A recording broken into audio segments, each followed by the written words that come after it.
ए पहुना एहि मिथिले में रहुना, ए पहुना एहि मिथिले में रहुना। जौने सुख बा ससुरारी में तोने सुख बा कहुना, ए पहुना एहि मिथिले में रहुना, ए पहुना एहि मिथिले में रहुना। रोज सवेरे उबटन मल के इतर से नहवाइबो, रोज सवेरे उबटन मल के इतर से नहवाइब। एक महीना के भीतर करिया से गोर बनाइबो, एक महीना के भीतर करिया से गोर बनाइब।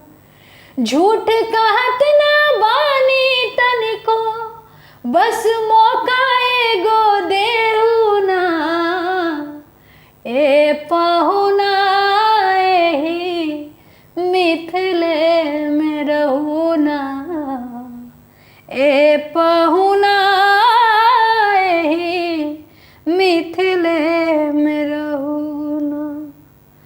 नित नवीन मन भावन व्यंजन पर सब कंचन थारी हो, नित नवीन मन भावन व्यंजन पर सब कंचन थारी।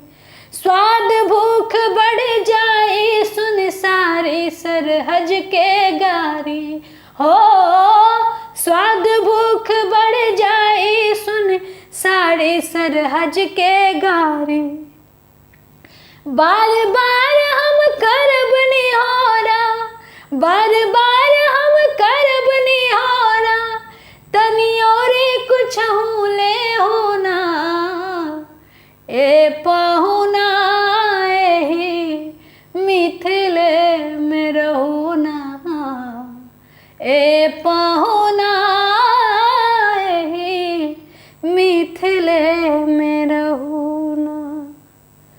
कमला विमला दूधमती में झिझरी खूब खिलाइबो, कमला विमला दूधमती में झिझरी खूब खिलाइब। सावन में कजरी गा गा के झूला रोज झुलाइब हो, सावन में कजरी गा गा के झूला रोज झुलाइब। पवन देव से करब निहोरा, पवन देव से करब निहोरा, तनि धीरे धीरे बहुना, ए पहुना एहि मिथिले में रहुना, ए